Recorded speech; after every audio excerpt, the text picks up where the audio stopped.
November 17, 2025, handwritten letter addressed to me and sent by Ramil Madriaga. This was coursed through his counsel, Attorney Raimundo Polat.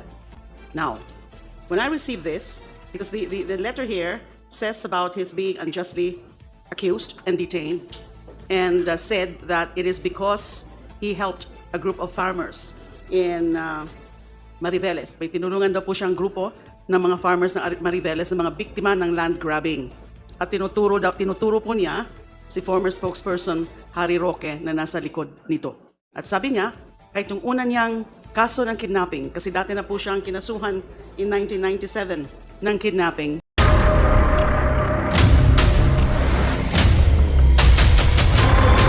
Bago tayo mag-umpisa, baka pwede nyong i-like ang video na to. Malaking bagay ang like sa aming mga content creators. Maraming salamat po.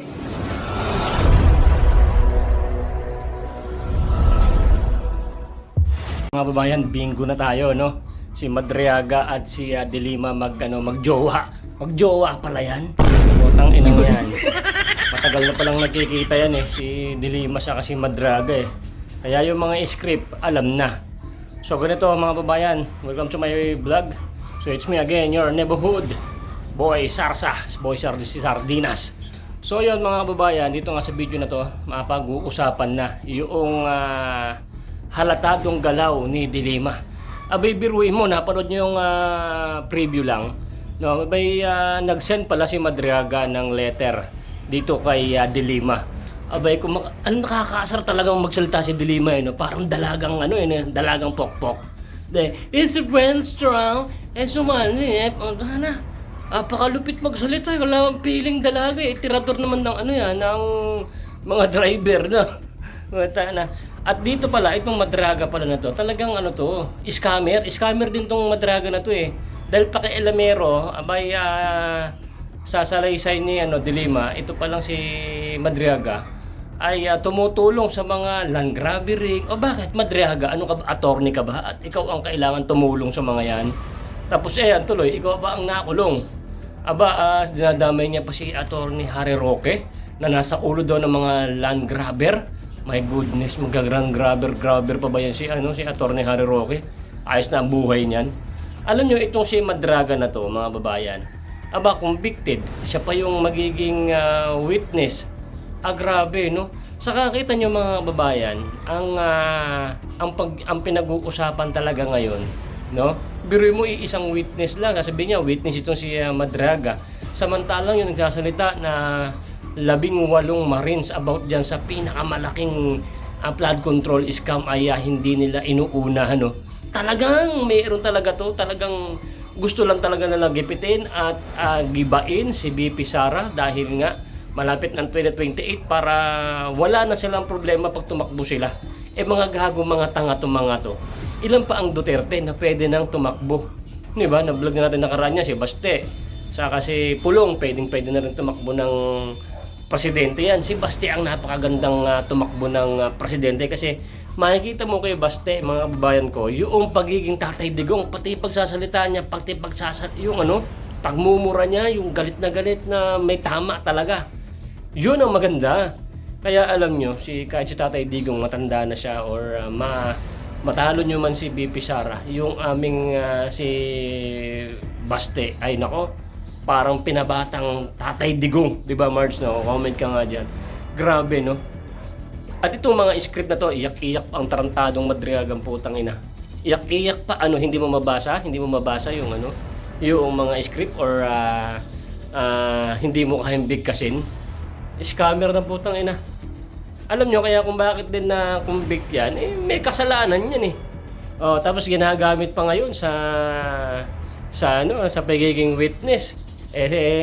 Sabi, di ba? Nakita niyo sa social media, yung happy birthday Madriaga. Putang ina, ang dami palang binati ni BP Sara sa mga ganyan. Putang ina ng Madriaga na to, akala naman niya siya lang yung special tratado. Ang pangit-pangit ng putang ina.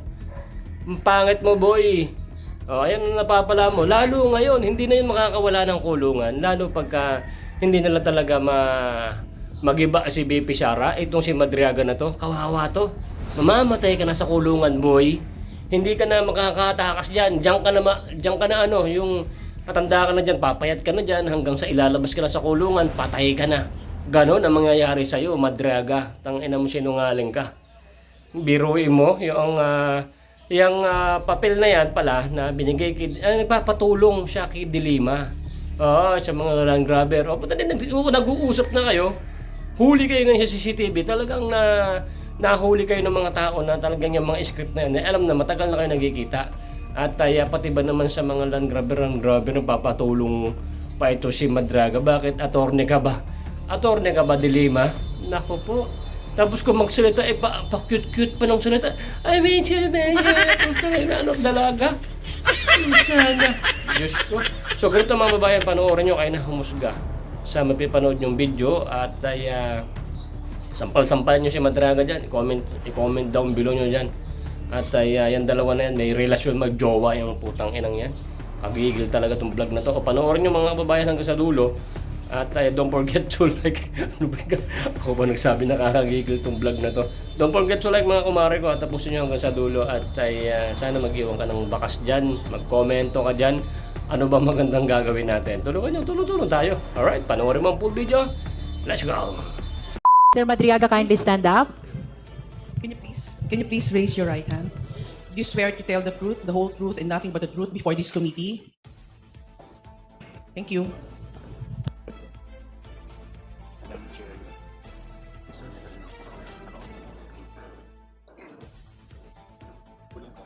With all due respect to the lawyer of attorney of Ramil Madriaga, Attorney Palad, may we request that you just occupy the seat at the back of Ramil Madriaga.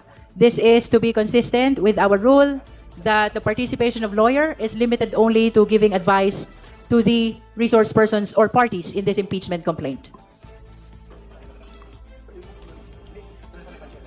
Please provide a chair at the back of Madriaga for Attorney Palad. The oath has been administered to Ramil Madriaga. Now we recognize the Honorable Terry Ridon to continue with his...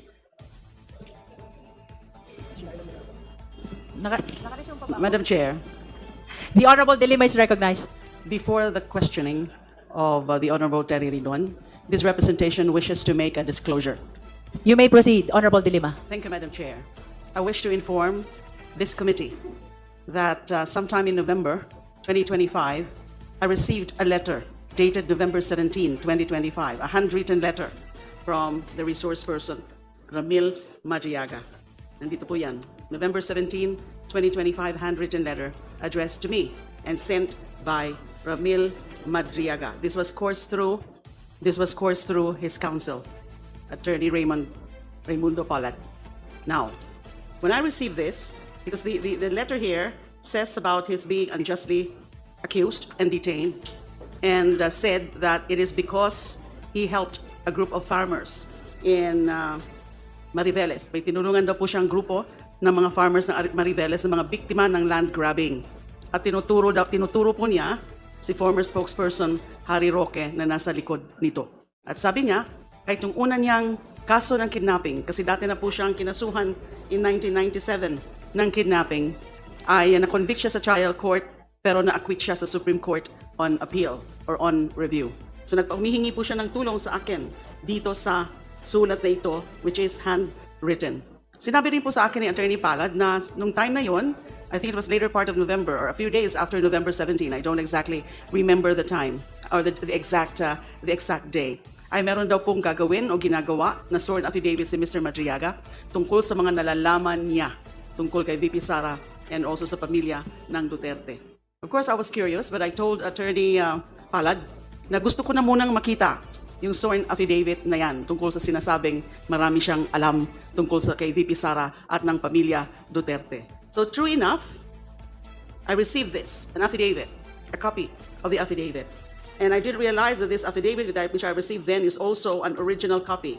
I just realized it a few days ago when I was reviewing this. I was given binigyan ho pala ako ng original copy ng affidavit. This was executed November 29, 2025, the contents of which are exactly the same as those attached as Annex A ng Sabalia et al. And Cabrera complaint. And then, lumabas na rin po ito sa social media after November 27. So naging lalo po akong curious and interested. So I decided to go and see him. And it happened in December 8, 2025. Duly recorded in the BJMP facility. So I talked to him. He was accompanied then, or the lawyer, Attorney Palad, was also there. Ang pakay ko po ay para lang alamin yung laman ng kanyang affidavit. Ang pakay ko was to clarify. Ang pakay ko nga parang naging devil's advocate po ako noon. I was asking probing and searching questions para matest yung kanyang credibility. Now, wala po akong dinagdag sa affidavit na to. Wala po akong binago sa affidavit na to. Wala po akong dinikta kay Mr. Madriaga tungkol sa affidavit na to. Ang ginawa ko lang po, nung December 8, tandang-tanda ko po kasi holiday po yan, Immaculate Conception. For 2 hours, I was there at the BJMP facility. As I said, duly recorded, merong CCTV. So that's all that I did. And that was the singular visit that I made to Mr. Madriaga. Hindi na po nasundan yan. So that was the first and last visit that I made to Mr. Madriaga on account of this affidavit. So, Madam Chair, we can probably ask Mr. Madriaga confirmation of what I said. Yung tungkol nga po ng pagpadala niya ng handwritten letter, tsaka subsequently pagdala niya ng affidavit, copy ng affidavit sa akin through his counsel, at yung pagbisita ko sa kanya one time in December 8, 2025. Is it your intention, Honorable De Lima, to submit the personal letter of Ramil Madriaga to you to this committee to form part of the records of this proceeding as well? Yes, Madam Chair, only that I can only give to the committee or submit to the committee photocopies of this. Photocopy of the handwritten Yes. letter, because this is the original, a 4-page letter. So long as you confirm that the photocopy is an exact and faithful reproduction of the original. Yes, yes, Madam We Chair. take note of that Thank you. confirmation. This is exactly the letter I received. So may we from Mr. confirm Madriaga. from Ramil Madriaga, just to conclude the disclosure of Honorable De Lima, having sent that letter and the original affidavit to Congresswoman De Lima, maaari ho ba namin kumpirmahin sa inyo ang inyong pagkapagpadala ng sulat at original na affidavit kay Honorable De Lima? Mr. Madriaga? Magandang tanghali po, Madam Chair, sa lahat. Opo, Madam Chair, kino-confirm ko po. Thank you, thank you. With that, we direct the committee secretary to receive the copy of the personal letter of Ramil Madriaga to Congresswoman De Lima to form part of the records of the proceeding in this case. We further direct the COMSEC to provide copy of the same to all the members of the Justice Committee, including the ex-officio, including our respondent. We shall now proceed to our clarificatory questions. Do you have other manifestation, Honorable De Lima? Are you done? Yes, at the moment, Madam Chair. Thank you. Now we go back to Honorable Ridon. Ginoong Madriaga, magandang umaga po. Magandang umaga po. Yung pong affidavit na binabanggit po ninyo, meron po kayong pirma dito, no? Opo, Madam Chair. So kayo po mismo yung pumirma dito sa affidavit po na ito. Opo, Madam Chair. Walang pumirma para sa inyo. Opo, Madam Chair. Okay. Can we be specific, Congressman Ridon, because it appears that there are 2 affidavits already. The original consisting of 5 pages and the supplemental affidavit which was mentioned by the Honorable Abante. Sige po, maglilinaw ho tayo. So bukod po doon sa affidavit na pinirmahan na binigyan po ng kopya si Congresswoman De Lima, meron pa po ba kayong ibang mga dokumento o affidavit na pinirmahan, Ginoong Madriaga? Opo, bukod po dun sa November 29 na affidavit, ay meron pa po akong supplemental na ginawa, sinumpaang salaysay na may petsang April 11, 2026. So ito po yung supplemental affidavit, bagong affidavit po ito. Opo, Madam Chair. Meron po ba kayong kopya ng supplemental affidavit po na ito? Opo, Madam Chair, nasa abogado ko po. Madam Chair, kasi yung affidavit po ay nakalagay po sa records po ng komite. Ang supplemental affidavit po ay bagong affidavit, karagdagang affidavit ni Ginoong Madriaga. Tingin ko mahalaga po na mabasa sa harap po ng komite na ito yung kabuuan po ng supplemental affidavit para mag-form part ng records at syempre masumpaan din po na ni Ginoong Madriaga ang katotohanan po ng bagay na ito. Madam Chair. So there is a request for Madriaga to read his supplemental affidavit. Do you have with you the copy? Opo, Madam Chair. Yes, if there are no objections from the members, then we give the floor to Madriaga to read his supplemental affidavit. Madam Chair. For the guidance of the members, we also direct the COMSEC, if it is possible, to flash in the screen the supplemental affidavit of the resource person as he read the same. Kindly provide as well copies of the supplemental affidavit to all the members. And flash the same in the screen as the resource person read the contents of the supplemental affidavit. You may proceed, Mr. Madriaga. Please read your supplemental affidavit. Opo, salamat po, Madam Chair. Supplemental affidavit. I, Ramil L. Madriaga of legal age, Filipino and with address at care of Annex 2, BJMP Camp Bagong Diwa, Taguig City, after having been duly sworn in accordance with law, do hereby state: 1. I am currently a detainee at Camp Bagong Diwa, Taguig City, for charges of kidnapping, criminal case number RMNL-22-05157-CR and R-MNL-22-05158, pending before the Regional Trial Court, Branch 21, RTC Manila. 2. On November 29, 2025, I executed an affidavit which was subscribed and sworn to before Attorney Cynthia Viñas Pentonal on the same day. In my affidavit, I narrated my involvement with then President Rodrigo Roa Duterte, PRRD, his daughter Sara Duterte, Sara, other members of their family, and their close associates. More specifically, I provided a personal account of the various works I did for the aforementioned individuals, including campaign and organizing activities, intelligence gathering and sabotage, and transportation of large sums of money under the direct instructions of either PRD or Sara. 3. With my consent, my affidavit was submitted and referred to the Office of the Ombudsman through a letter dated December 15, 2025.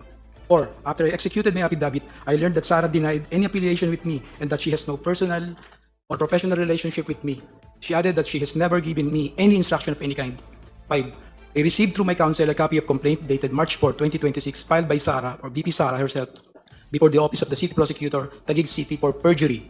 In her complaint, BP Sara reiterated that she has no personal or professional relationship with me. In fact, prior to the dissemination of the Madriaga affidavit, BP Sara had no recollection of knowing, meeting, or interacting with me. 6.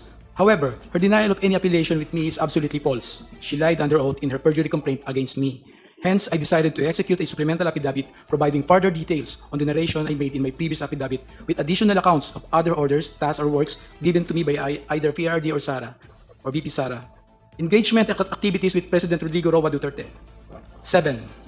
Prior to the 2016 national elections campaign, I was working for then Congressman Roylo Goles as one of his political officers, specializing in intelligence gathering and sabotage operations. Congressman Goles decided to support the candidacy of PRRD.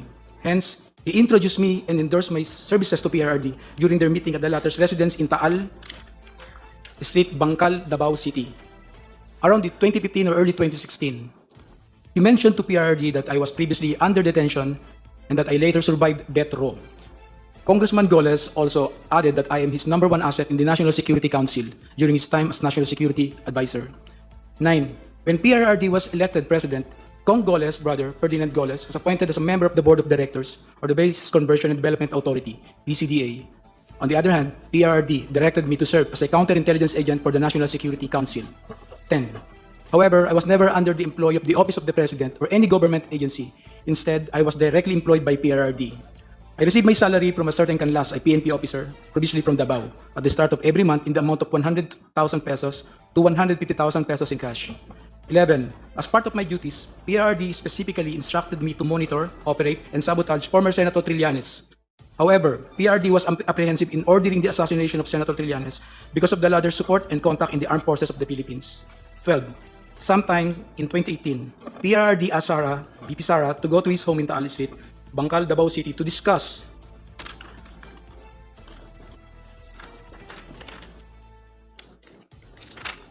upcoming local elections in Davao City, where BP Sara was going to run for re-election as mayor. During this meeting, PRRD introduced me to Sara and told me, "Ram, ikaw na bahala kay Inday." Since then, I frequently met and discussed with BP Sara, then Mayor Sara, regarding various matters. However, she gave me strict instructions that all conversations should be done as much as possible by call and minimize text messages. 13. Furthermore, PRRD also asked me to profile individuals associated with BP Sara, then again Mayor Sara, because she is his favorite among his children. PRRD wanted Sara, BP Sara, in politics instead of Paulo Duterte Pulong and Sebastian Duterte Baste, who he characterized as Baliw and Bading, respectively. Number 14. Sometimes in 2021, PRRD gave me 25 million to purchase high-end motorcycles for Sara's use while she is in Metro Manila and other ordinary motorcycles for our group operations.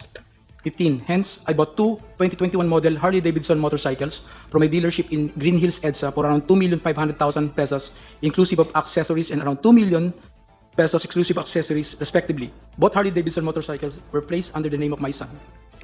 I also purchased two 2021 model Ducati motorcycles from a dealership in Katipunan, Quezon City for around 3,500,000 pesos and around 2,300,000 pesos, respectively. In addition, I also bought accessories for these Ducati motorcycles in the total amount of 500,000 pesos. Both the Ducati motorcycles were placed under my name. 17. Lastly, I also purchased 7 Yamaha NMAX motorcycles for the operation of Initiative for Social Justice Innovation and Progress Pilipinas, or ISIP Pilipinas. The remaining money was distributed to my colleagues in ISIP Pilipinas. 18. All purchases of these motorcycles, including the aforementioned accessories, were paid in cash using the money given to me by PRRD. Custom magnetic lifter transaction with Attorney Manscarpio. Sometime in 2017 or 2018, PRRD told me to assist the husband of Sara, Attorney Manasseh Manscarpio, regarding a problem with the Bureau of Customs. However, no specific details were provided by PRRD. Thereafter, Attorney Mans called me. We later decided to meet in front of a coffee shop in Burgos Circle in Bonifacio Global City, Taguig City. During our conversation, he asked me to assist in facilitating the release of what he called construction equipment, which was plugged and confiscated by the Bureau of Customs. Attorney Mans gave me a contact person, a female lawyer, to coordinate with it regarding the BOC problem. After 2 days, I went to the BOC to meet the female lawyer to discuss the release of construction equipment. This time, I learned that the construction equipment was actually magnetic lifters. The same were confiscated because it contained a large amount of shabu. However, the female lawyer informed me that it was difficult to release the same because it was a hot item. 22. I reported this to Attorney Mans and we meet again in the same spot in BGC, Taguig City. This was the last time we met regarding the issue. Later, I learned that the content of the magnetic lifters is at least 500 kilograms of shabu worth 4.3 billion pesos were mysteriously missing. Dummy accounts and bank transaction of PRD. Despite only earning 100,000 pesos or to 150,000 pesos from my services to PRD, millions of pesos went through bank accounts opened for me by close associates of PRD. I admit that during PRD's term as president, I served as a dummy for the transfer of large amount of money. These transfers were made through bank accounts that were opened under my name, which include but are not limited to the following: China Bank, Legazpi Village, Makati City; China Bank, Main Makati City; China Bank near the power station at Ayala, Makati City; PNB Makati Metropolitan Avenue Branch, Makati City; an unknown bank in Pasig City, Siraymudo. If I may interrupt, Mr. Madriaga, ComSec, kindly continue flashing on the screen the pages of the affidavit from where the resource person is reading. And kindly speak closer to the microphone, Mr. Madriaga, Opo, please. Madam Chair. Thank you. Please continue. 25. However, I have never personally opened these accounts or appeared before the said banks to process any application in relation thereto. These were opened by people close to PRRD, who informed me that money will be transferred to these accounts for intelligence operation and for laundering. I was later instructed to sign an entire checkbook where the amounts and pays are left blank. I agreed to this because at the time I had complete trust in PRD and his close associates. 26. On some occasions, PRD would call me to inform me that someone from the aforementioned bank would contact me to confirm a withdrawal or encashment of checks. There were also instances where PRD would instruct me to personally visit the said banks to pick up the money and bring it to Malacanang or to the designated individuals. I distinctly remember that PRD directed me on 3 separate occasions to pick up 100 million from a bank inside the mall in Lubao, Pampanga, which were all delivered to Malacanang. On another incident, I was informed by PRRD that the 2 land bank managers' check which were to be delivered to one of our safe houses in Eastwood, Quezon City, in the amounts of 84,200,000 pesos and 4,800,000 pesos, respectively, were issued under my name. Copies of the 2 land bank managers' checks are hereby attached as Annexes A and A-1. 28. To prove the aforementioned allegations, I am willing to execute an affidavit, authorization, or any other document, and to perform all acts necessary for Committee on Justice of the House of Representatives or the courts to access the aforementioned bank accounts and all other bank accounts under my name. Term sharing and destabilization efforts. 29.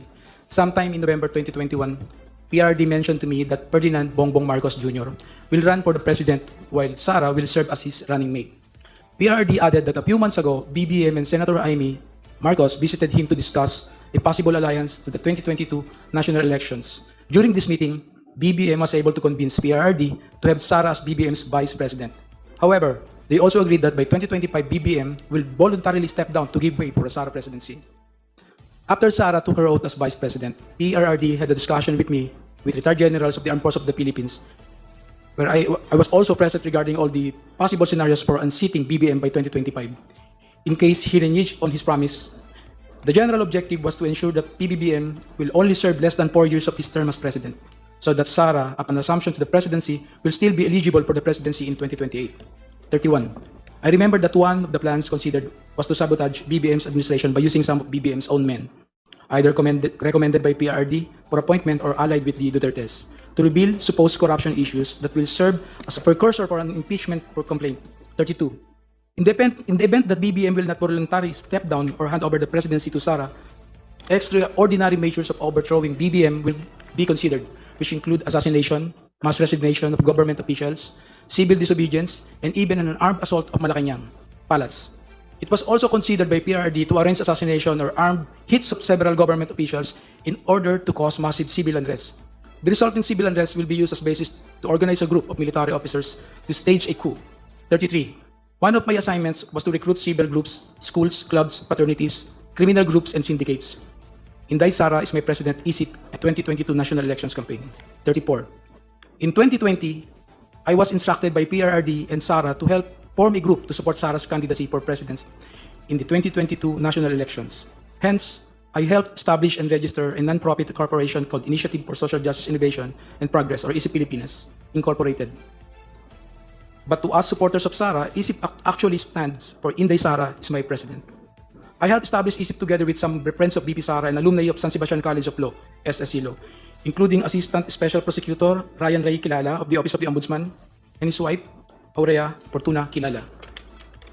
A screenshot of one of ISIP's video conference meetings where Sara and Attorney Ryan were present is here to attach as Annex B. A photo of Attorney Reynold Monsayac wearing an Inday Sara is my president is here to attach as Annex B-1. 35. I got close with Attorney Ryan, who was previously a professor of Sara and former Associate Dean of SSC Law. He shared with me that Sara was not particularly good in school, was often struggling with her academics, and habitually rude and violent to other students.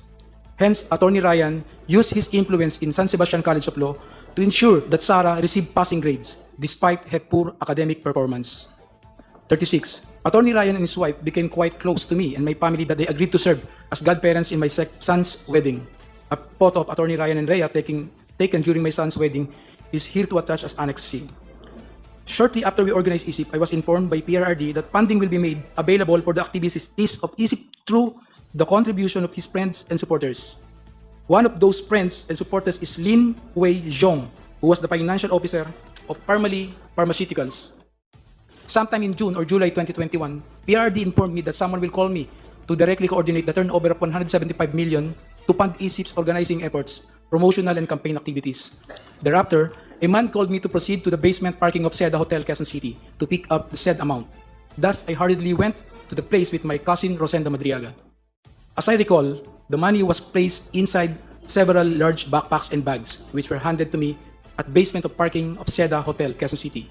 I loaded the same to my white Toyota Land Cruiser. Lin Wei Xiong was present when I received the said amount together with two other individuals. He then asked me where will the money be used. I informed him that this will be used to fund election of Sara, to which he replied, good, good. 40. I directly brought this money to my house for safekeeping. Thereafter, I used this money to fund the campaign activities of ISIP across the country and to establish, organize, and maintain its chapters for the purpose of promoting Sara's presidential bid in 2022 national election. Some of these chapters include Quezon, Binangonan, Bicol, Antipolo, Quezon City, Zambales, Leyte. Photos of ISIP Pilipinas activities are here to attach as annexes D to D-7. 41.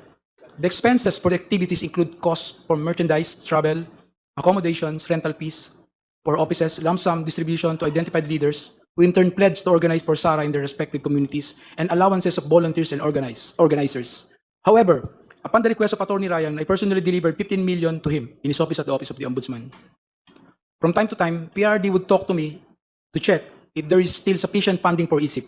When the initial amount funding ran out, I promptly informed him and he directed me to get another 100 million pesos from Maestrado Lim, who we call Tanda, at the Hyatt Regency in Bonifacio Global City, Taguig City.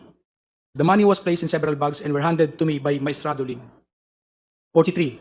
I distinctly remember Maestrado Lim because he previously mentioned during one of our meetings in Davao City that he hated Filipinos in general, and Filipino businessmen in particular, stating that peste yung mga Pilipino, yung mga businessman walang kwenta. Aside from Lin Wei Zhong and Maestrado Lim, I also remember that Michael Yang, a very close friend of PRD who was frequently in Malacanang, also provided financial support to ISIP Pilipinas. 45. On September 29, 2021, and despite our extensive campaign activities, I was informed by Sara that she will no longer run for president and will instead run as BBM's vice president in 2022 elections. This decision caused deep frustration among the members of ISIP. Hence, we organized a video conference with Sara where I personally asked her to reconsider his decision, as we have already poured some substantial effort toward promoting her candidacy for president through ISIP. During our video conference, I also noticed the painting I personally gave her as a gift. A screenshot of our video conference is here to attach as Annex A. 46. On the same day, I posted the screenshot of our video conference of my Facebook account with the caption, just telling her I cannot vote intelligently without her name on the ballot. Neither can go out and vote wisely unless the same Inday Sara Duterte Carpio appears as a candidate in the 2022 presidential race is Pilipinas. A printout of the Facebook post dated September 29, 2021 is here to attach as Annex F. Mr. Madriaga, would you like to drink water first Yes, Your Honor. to give you some relief? This is quite a lengthy affidavit. Please provide him some water. Thank you po, Madam Chair.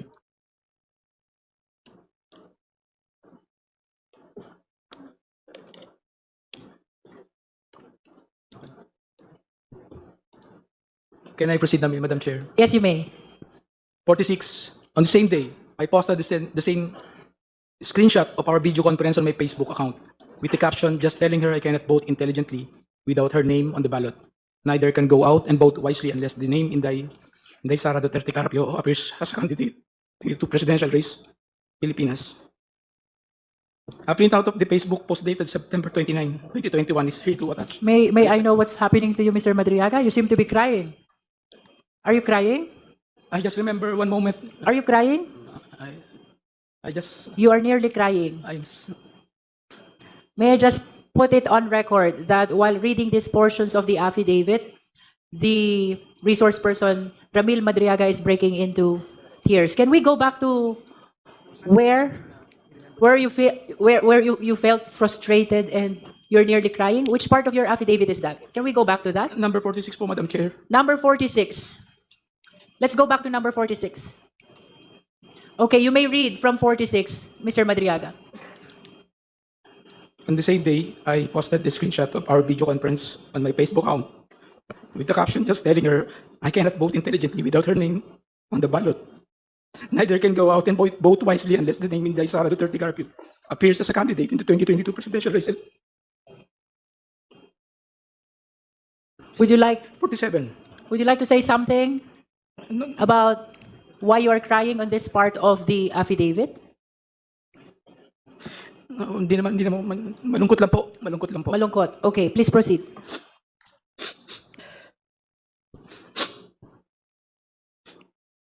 Madam Chair, can we allow the witness to please... Honorable Dumogan.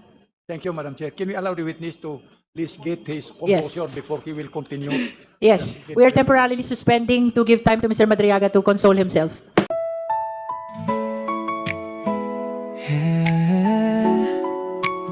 Para sa mga nangangailangan, Boy Sardinas.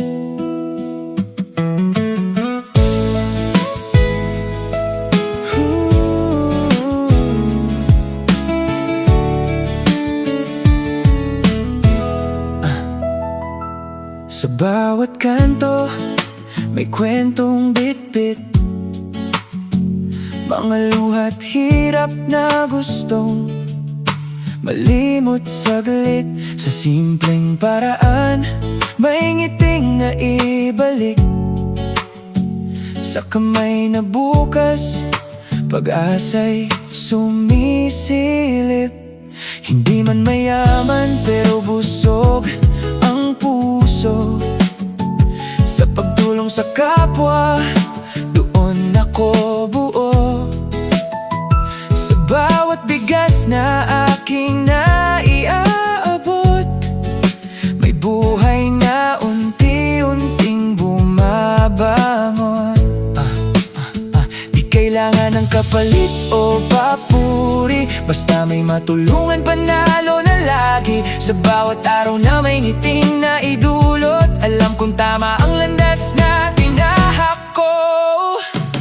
Boy Sardinas, tulong na totoo.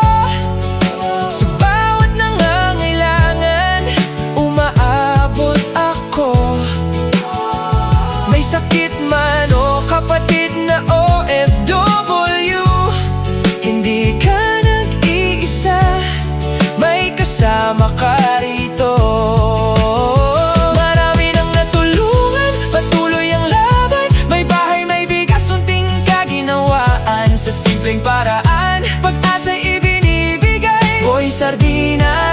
Malasakit ay buhay. Yeah.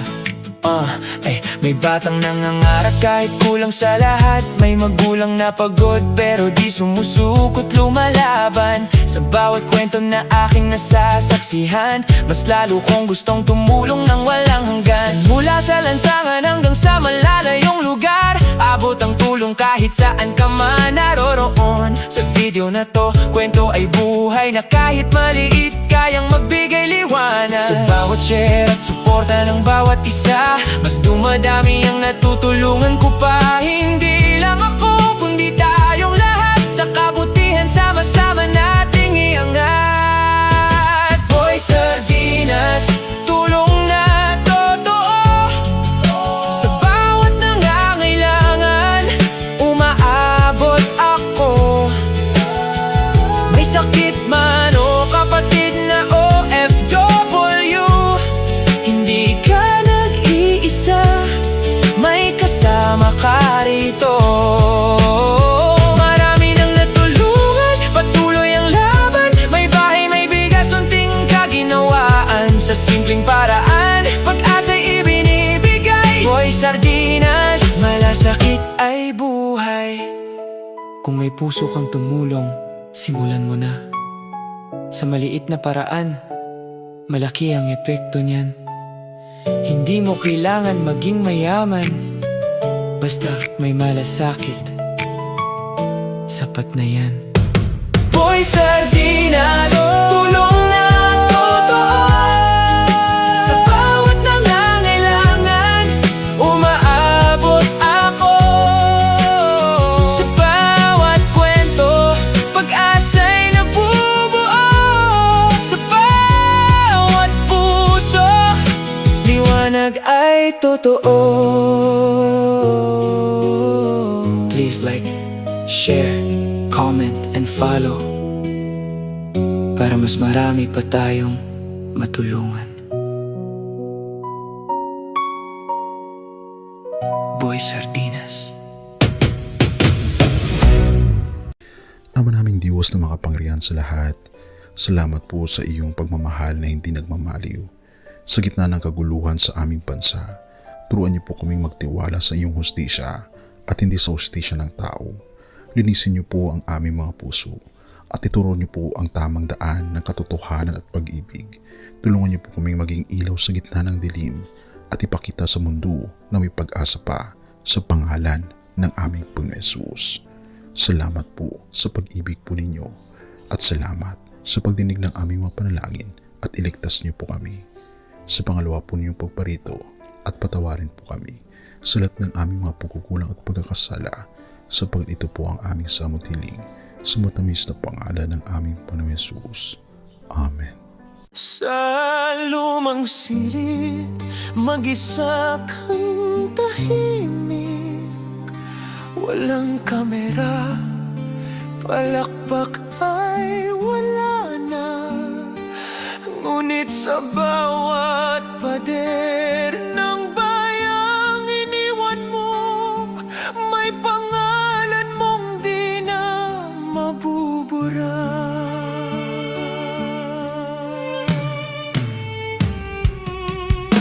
Minsan kang naging balikat ng mahihina, kalaban ng takot, kakampi ng masa. Di mo man laging nasabi ang tama, pinili mong ipaglaban ang madla. Hindi ka saktan gaya naming lahat, pero tumindig ka nang walang pag-atras. At ngayong pagod ka na, tatay, kami naman ang sasalo ng bawat bigat.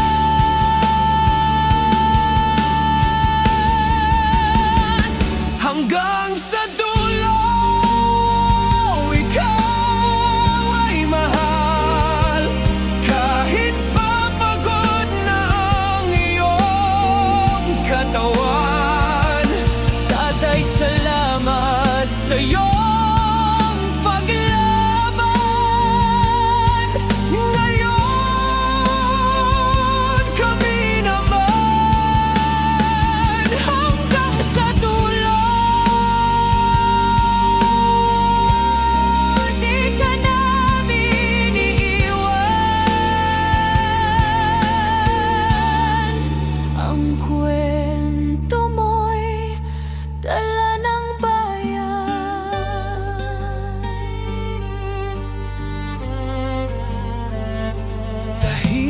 ka na sa mga batikos.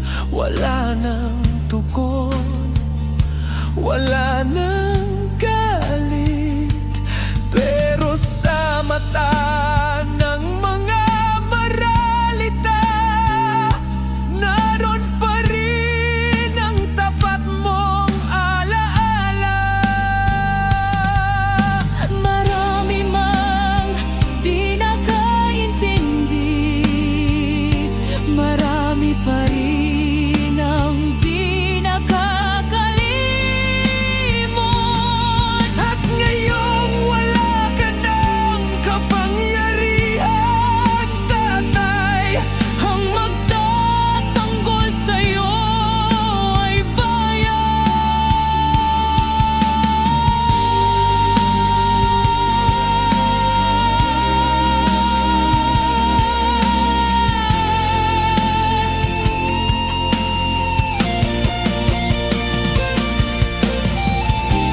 hindi ka nag-iisa kahit ngayon.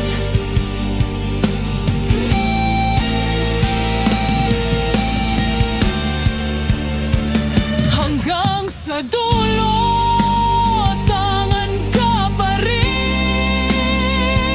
Sa puso ng batang minsan mong pinakain, hanggang sa dulo di ka nag-iisa. Ang dasal ng bayan ay sa'yo pa rin. Katay kami naman ang lalaban sa ngalan mo, sa alaala mo. Hanggang sa dulo. Dalangin ka ng puso ng masa.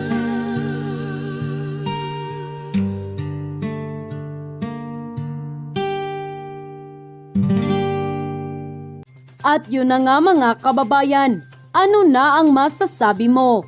Kung mayroon kayong hinaing at komento patungkol sa balitang ito, please comment down below. Pag-uusapan natin yan sa comment section. At kung nagustuhan nyo ang video, ay huwag kalimutang mag-like at i-share na din para mas marami pang makaalam at umabot ito sa marami sa ating mga kababayan. Maraming salamat po. Mabuti pa ang sardinas, may label.